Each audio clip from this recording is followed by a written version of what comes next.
Hi guys, ಎಲ್ರು ಹೇಗಿದ್ದೀರಾ? Welcome to Kannada voice over. ಇವತ್ತು ನಾವು ನೋಡ್ತಿರೋ ಮೂವಿ ಯಾವ್ದು ಅಂತಂದ್ರೆ ಎ ಕ್ವೈಟ್ ಪ್ಲೇಸ್ ಅನ್ನೋ ಸೈಫೈ ಥ್ರಿಲ್ಲರ್ ಮೂವಿ. ಬನ್ನಿ ಜಾಸ್ತಿ ಟೈಮ್ ವೇಸ್ಟ್ ಮಾಡದೆ ಮುಂದೆ ಹೋಗೋಣ. ಮೂವಿಯ ಸ್ಟಾರ್ಟಿಂಗ್ ಸೀನ್ ನಲ್ಲಿ 89ನೇ ದಿನ ಅಂತ ತೋರಿಸ್ತಾರೆ. ಮತ್ತೊಂದು ಸಿಟಿಯನ್ನ ತೋರಿಸ್ತಾರೆ. ಇಲ್ಲಿ ಯಾರು ಇರಲ್ಲ, ಫುಲ್ ಆಗಿ ಅಬೌಂಡೆಂಟ್ ಆಗಿರೋ ಏರಿಯಾ ತರ ಇರುತ್ತೆ. ಮತ್ತೆ ಅಲ್ಲಿರುವ ಒಂದು ಸೂಪರ್ ಮಾರ್ಕೆಟ್ ಅನ್ನ ತೋರಿಸ್ತಾರೆ. ಅದು ಕೂಡ ಫುಲ್ ಆಗಿ ಪಾಳು ಬಿದ್ದಿರೋದನ್ನ ತೋರಿಸ್ತಾರೆ. ಇದೇ ಸೂಪರ್ ಮಾರ್ಕೆಟ್ ನಲ್ಲಿ ಒಂದು ಫ್ಯಾಮಿಲಿಯನ್ನ ತೋರಿಸ್ತಾರೆ. ಇವರ ಮನೆಗೆ ಬೇಕಾಗಿರುವ ಎಲ್ಲಾ ಸಾಮಗ್ರಿಗಳನ್ನು ತಗೊಳ್ಳಿಕ್ಕೆ ಬಂದಿದ್ದಾರೆ. ಆದ್ರೆ ಯಾವುದೇ ವಸ್ತು ತೆಗಿಬೇಕಾದ್ರೂ ಸ್ವಲ್ಪ ಕೂಡ ಚಿಕ್ಕ ಸೌಂಡ್ ಕೂಡ ಆಗದೆ ನೋಡ್ಕೋತಾರೆ. ಮತ್ತೆ ಇಲ್ಲಿ ಒಂದು ಚಿಕ್ಕ ಹುಡುಗನನ್ನ ತೋರಿಸ್ತಾರೆ. ಇವನ ಹೆಸರು ಬಿಯು. ಇವನು ಸೂಪರ್ ಮಾರ್ಕೆಟ್ ನಲ್ಲಿರುವ ಆಟ ಆಡುವ ಪ್ಲೇನ್ ಅನ್ನು ತಗೊಳ್ಳಿಕ್ಕೆ ನೋಡ್ತಿರ್ತಾನೆ. ಹಾಗೆ ತಗೋಬೇಕಾದ್ರೆ ಅದು ಮಿಸ್ ಆಗಿ ಕೆಳಗೆ ಬೀರೋ ತರ ಹೋಗುತ್ತೆ. ಅದನ್ನ ಬಂದು ಬಿಯೋನ ಅಕ್ಕ ಹಿಡ್ಕೋತಾಳೆ. ಇವಳ ಹೆಸರು ರೇಗನ್. ಇವಳಿಗೆ ಕಿವಿ ಕೇಳಿಸೋದಿಲ್ಲ.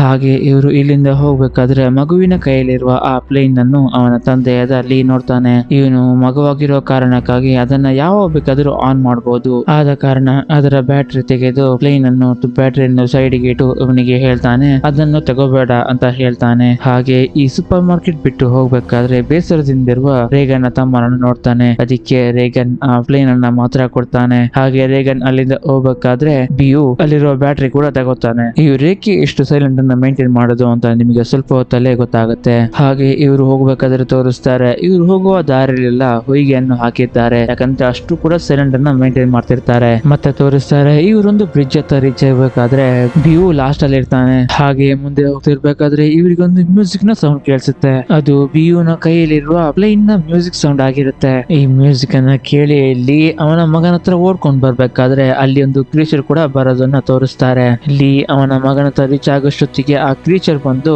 ಬಿಯುನ ಸಾಯಿಸ್ಬಿಡುತ್ತೆ. ಇಲ್ಲಿಗೆ ಸೀನ್ ಕಟ್ ಆಗುತ್ತೆ. ಇವರು ಇರುವ ಜಾಗದಲ್ಲಿ ಕ್ರೀಚರ್ ಗಳು ತುಂಬಾ ಇದಾವೆ. ಅದಕ್ಕೆ ಕಣ್ಣು ಕಾಣಿಸೋದಿಲ್ಲ, ಆದ್ರೆ ಕಿವಿ ತುಂಬಾ ಶಾರ್ಪ್ ಆಗಿರುತ್ತೆ. ಒಂದು ಚಿಕ್ಕ ಸೌಂಡ್ ಆದರೂ ಅಲ್ಲಿಗೆ ಓಡ್ಕೊಂಡ್ ಬರುತ್ತೆ ಕ್ರೀಚರ್. ಮತ್ತೆ ಅಲ್ಲಿದ್ದರನ್ನ ಸಾಯಿಸ್ಬಿಡುತ್ತೆ. ಮುಂದೆ 472 ದಿನಗಳ ನಂತರ ತೋರಿಸ್ತಾರೆ. ರೇಗನ್ ಅವಳ ತಮ್ಮನ ಸಾವಿಗೆ ಕಾರಣ ನಾನೇ ಅಂತ ತುಂಬಾ ಗಿಲ್ಟಿಯಾಗಿ ಫೀಲ್ ಮಾಡ್ತಿರ್ತಾಳೆ. ಇವಳ ಹೆಸರು ಎವೆಲಿನ್. ರೇಗನ್ ನ ತಾಯಿಯಾಗಿರ್ತಾಳೆ. ರೇಗನ್ ಬೇಸರದಿಂದಿರೋದನ್ನ ಗಮನಿಸಿದ ಅವಳ ತಾಯಿ ಅವರನ್ನ ಕರ್ಕೊಂಡು ಹೋಗ್ತಾಳೆ. ಎವೆಲಿನ್ ಪ್ರೆಗ್ನೆಂಟ್ ಕೂಡ ಆಗಿರ್ತಾಳೆ. ಇದನ್ನೆಲ್ಲ ಒಂದು ಸಿಸಿ ಕ್ಯಾಮರಾದಲ್ಲಿ ನೋಡ್ತಿರ್ತಾನೆ. ಯಾಕಂತಂದ್ರೆ ಯಾವುದೇ ಒಂದು ಕ್ರೀಚರ್ ಬಂದ್ರು ಇವನಿಗೆ ಗೊತ್ತಾಗ್ಲಿ ಅಂತ ಸಿಸಿ ಕ್ಯಾಮರಾ ಕೂಡ ಅಳವಡಿಸಿರ್ತಾನೆ. ಮತ್ತೆ ಎವೆಲಿನ್ ಅನ್ನ ತೋರಿಸ್ತಾರೆ. ಇವಾಗ ಇವರು ಎಷ್ಟೇ ಟ್ರೈ ಮಾಡಿದ್ರು ಸೌಂಡ್ ಮಾಡದೆ ಹಾಗೆ ಇರಬಹುದು. ಆದ್ರೆ ಮಗು ಹುಟ್ಟುವ ಸಮಯದಲ್ಲಿ ಇವರಿಗೆ ನೋವು ಆಗೇ ಆಗುತ್ತೆ. ಇವರು ನೋವನ್ನು ಎಷ್ಟೇ ಕಂಟ್ರೋಲ್ ಮಾಡಿದ್ರು ಹುಟ್ಟುವ ಮಗು ಸುಮ್ಮನೆ ಇರುವುದಿಲ್ವಲ್ಲ. ಆದ್ದರಿಂದ ಅದಕ್ಕೆ ಬೇಕಾಗಿರುವಂತಹ ವ್ಯವಸ್ಥೆಗಳನ್ನ ಮಾಡ್ತಿರ್ತಾಳೆ. ಇವರೆಲ್ಲರೂ ಮಾತಾಡ್ಕೊಳ್ಳೋದು ಸೈನ್ ಲ್ಯಾಂಗ್ವೇಜ್ ಅಲ್ಲಿ ಆಗಿರುತ್ತೆ. ಊಟ ಮಾಡ್ಬೇಕಾದ್ರೂ ಇವರು ಮಾತಾಡ್ಕೊಳ್ಳೋದಿಲ್ಲ.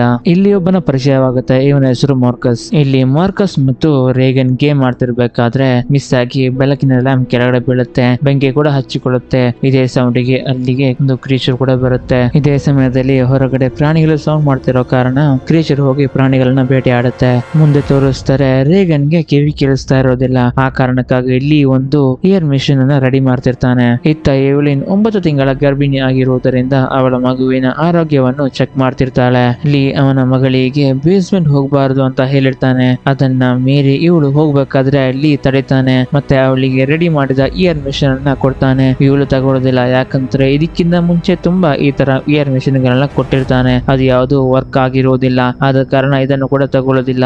ಆವಾಗ ಅಲ್ಲಿ ಅದನ್ನ ಅವಳ ಕೈಯಲ್ಲಿ ಕೊಟ್ಟು ಅಲ್ಲಿಂದ ಹೋಗ್ತಾನೆ. ಮುಂದಿನ ದಿನ ಅಲ್ಲಿ ಮೀನು ಹಿಡಿಲಿಕ್ಕೆ ಹೋಗ್ಬೇಕಾದ್ರೆ ಮಾರ್ಕಸ್ ನನ್ನು ಕೂಡ ಕರೀತಾನೆ. ಆವಾಗ ಮಾರ್ಕಸ್ ಭಯದಿಂದ ಇದ್ದ ಕಾರಣ ಎವೆಲಿನ್ಗೆ ಹೇಳ್ತಾನೆ ನಾನು ಹೋಗುದಿಲ್ಲ ಅಂತ. ಆಮೇಲೆ ಎವೆಲಿನ್ ಇವನಿಗೆ ಸಮಾಧಾನ ಮಾಡಿ ಲೀ ಜೊತೆ ಕಳಿಸ್ಕೊಡ್ತಾಳೆ. ಹಾಗೆ ಇಬ್ರು ಹೋಗ್ಬೇಕಾದ್ರೆ ರೇಗನ್ ಹೇಳ್ತಾರೆ ನಾನು ಬರ್ತೀನಿ ಅಂತ.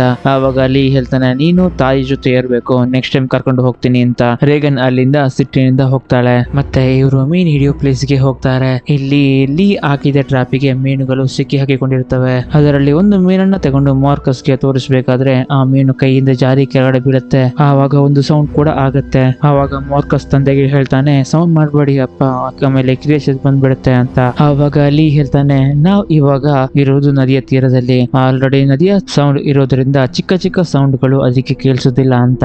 ಅವನಿಗೆ ನಂಬಿಕೆ ಬಾರದ ಕಾರಣ ಅವನನ್ನು ಜಲಪಾತದ ಹತ್ರ ಕರ್ಕೊಂಡು ಹೋಗಿ ಇವನು ಜೋರಾಗಿ ಕಿರಿಸ್ತಾನೆ. ಇದನ್ನ ನೋಡಿದ ಮಾರ್ಕಸ್ ಶಾಕ್ ಆಗ್ತಾನೆ. ಮತ್ತೆ ಹೇಳ್ತಾನೆ ಇವಾಗ ಇಲ್ಲಿ ಜಲಪಾತದ ಸೌಂಡ್ ಇದೆ, ಆದ ಕಾರಣ ನಮ್ಮ ಸೌಂಡ್ ಅದಕ್ಕೆ ಕೇಳಿಸುತ್ತಿಲ್ಲ ಅಂತ. ಈ ಕಡೆ ರೇಗನ್ ಲೀ ಕರ್ಕೊಂಡು ಹೋಗೋದ ಕಾರಣ ಸಿಟ್ಟಿನಿಂದ ಇರ್ತಾಳೆ. ಆವಾಗ ಅಲ್ಲಿ ಲೀಕ್ ಕೊಟ್ಟಿರುವ ಇಯರ್ ಮಿಷಿನ್ ಇರುತ್ತೆ, ಅದನ್ನ ಕಿವಿಗೆ ಹಾಕಿ ನೋಡ್ತಾಳೆ. ಆದ್ರೆ ಇದು ಕೂಡ ವರ್ಕ್ ಆಗ್ತಾ ಇರೋದಿಲ್ಲ.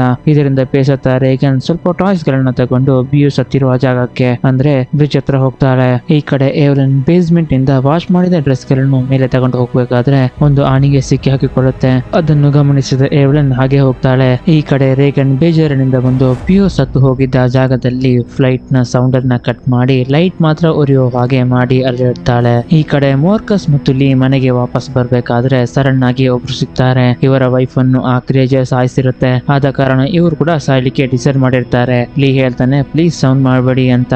ಇವರು ಮಾತು ಕೇಳದೆ ಜೋರಾಗಿ ಕಿರ್ಚಾಡ್ತಾರೆ. ಆವಾಗ ಲೀ ಮಗನನ್ನ ಕರ್ಕೊಂಡು ಬಚ್ಚಿಟ್ಕೋತಾನೆ. ಆ ಕ್ರೇಜರ್ ಬಂದು ಇವರನ್ನ ಸಾಯಿಸುತ್ತೆ. ಈ ಕಡೆ ಏವ್ಲಿನ್ ಒಂದು ಫೋಟೋ ಫ್ರೇಮ್ ಅನ್ನ ನೋಡ್ತಿರ್ಬೇಕಾದ್ರೆ ಇವಳಿಗೆ ಲೇಬರ್ ಪೇನ್ ಬರ್ಲಿಕ್ಕೆ ಶುರು ಆಗುತ್ತೆ.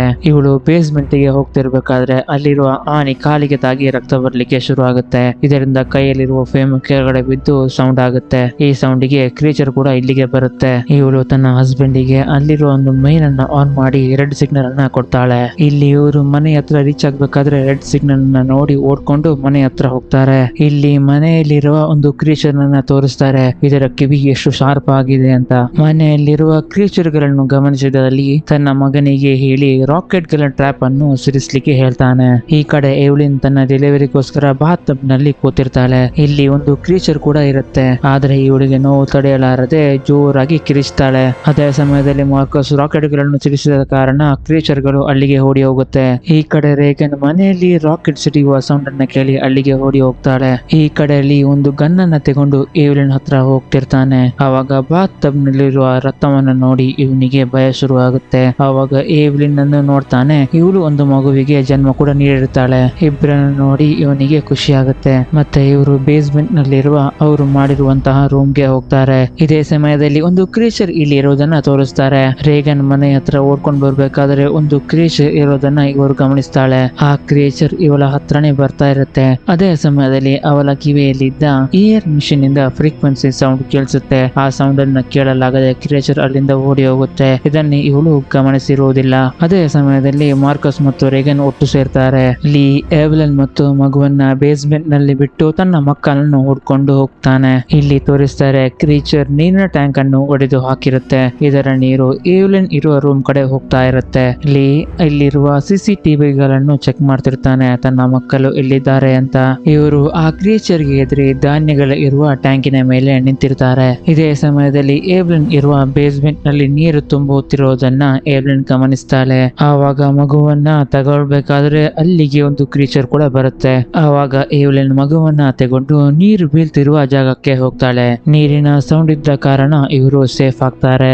ಧಾನ್ಯಗಳಿರುವ ಟ್ಯಾಂಕಿನ ಮೇಲೆ ಇವರು ಮಾತಾಡ್ತಿರ್ಬೇಕಾದ್ರೆ ಮೋರ್ಕಸ್ ಮಿಸ್ ಆಗಿ ಧಾನ್ಯಗಳಿರುವ ಟ್ಯಾಂಕಿನ ಹೊರಗಡೆ ಬೀಳ್ತಾನೆ. ಆವಾಗ ಒಂದು ಡೋರ್ ಕೂಡ ಕಟ್ಟಾಗಿ ಕೆಳಗಡೆ ಬೀಳುತ್ತೆ. ಆ ಡೋರಿನ ಸೌಂಡ್ ಗೆ ಕ್ರೀಚರ್ ಗಳು ಇವ್ರ ಹತ್ರ ಬರ್ತಾ ಇರುತ್ತೆ. ಆವಾಗ ರೇಗನ್ ಕೂಡ ಒಳಗಡೆ ಜಂಪ್ ಮಾಡ್ತಾಳೆ. ಆವಾಗ ಕ್ರೀಚರ್ ಇಲ್ಲಿಗೆ ಬಂದು ಇವರನ್ನ ಸಾಯಿಸಲಿಕ್ಕೆ ನೋಡ್ಬೇಕಾದ್ರೆ ಅವಳ ಕಿವಿಯಲ್ಲಿ ಇರುವ ಇಯರ್ ಮಿಷಿನ್ ಇಂದ ಫ್ರೀಕ್ವೆನ್ಸಿ ಸೌಂಡ್ ಬರುತ್ತೆ. ಇದರಿಂದ ಟ್ಯಾಂಕ್ ಅನ್ನು ಒಡೆದುಕೊಂಡು ಅದು ಮತ್ತೆ ಓಡಿ ಹೋಗುತ್ತೆ. ಇವಾಗ್ಲೂ ಇವಳಿಗೆ ಗೊತ್ತಾಗುದಿಲ್ಲ ಆ ಕ್ರೀಚರ್ ಯಾಕೆ ಓಡಿ ಹೋಯ್ತು ಅಂತ. ಆ ಟ್ಯಾಂಕ್ ಇಂದ ಇವರು ಮನೆ ಹತ್ರ ಓಡ್ಕೊಂಡು ಬರ್ಬೇಕಾದ್ರೆ ಲೀ ಕೂಡ ಇವರಿಗೆ ಸಿಗ್ತಾನೆ. ತಮ್ಮ ತಂದೆಯನ್ನ ನೋಡ್ಕೊಂಡು ಇವರು ತಬ್ಬಿಕೊತ್ತಾರೆ. ಆವಾಗ ಇಲ್ಲಿಗೆ ಒಂದು ಕ್ರೀಚರ್ ಬರುತ್ತೆ. ಆವಾಗ ಅವನ ಮಕ್ಕಳನ್ನು ಒಂದು ಟ್ರಕ್ ನ ಹತ್ರ ಹೋಗ್ಲಿಕ್ಕೆ ಹೇಳ್ತಾನೆ. ಇವರು ಹೋಗಿ ಟ್ರಕ್ ನಲ್ಲಿ ಕೂತ್ಕೋತಾರೆ. ಇವನು ಒಂದು ಕೊಡಲಿ ತಗೊಂಡು ಕ್ರೀಚರ್ಗೋಸ್ಕರ ವೇಟ್ ಮಾಡ್ತಾನೆ. ಇದನ್ನೆಲ್ಲ ಏವ್ಲಿನ್ CC ಕ್ಯಾಮರಾದ ಮೂಲಕ ನೋಡ್ತಿರ್ತಾರೆ. ಇಲ್ಲಿ ಲೀ ಹತ್ರ ಬಂದ ಕ್ರೀಚರ್ ಇವನನ್ನ ಸಾಯಿಸ್ಲಿಕ್ಕೆ ನೋಡುತ್ತೆ.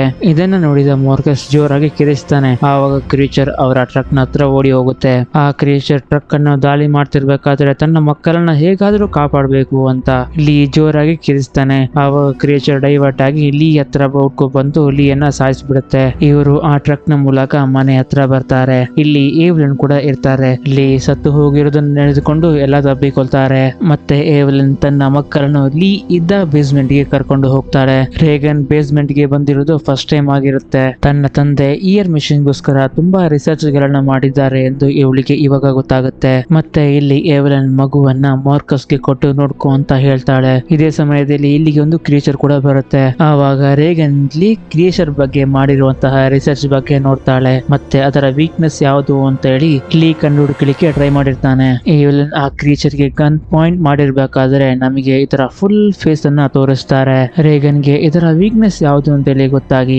ಅವಳ ಕಿವಿಯಲ್ಲಿರುವ ಆ ಇಯರ್ ಮಿಷಿನ್ ಸೌಂಡ್ ಅನ್ನು ಆನ್ ಮಾಡ್ತಾಳೆ. ಆವಾಗ ಅದರಿಂದ ಬಂದ ಫ್ರೀಕ್ವೆನ್ಸಿ ಸೌಂಡ್ ಅನ್ನು ಕೇಳಲಾಗದೆ ಆ ಕ್ರಿಯೇಚರ್ ಒದ್ದಾಡುತ್ತಿರುತ್ತೆ.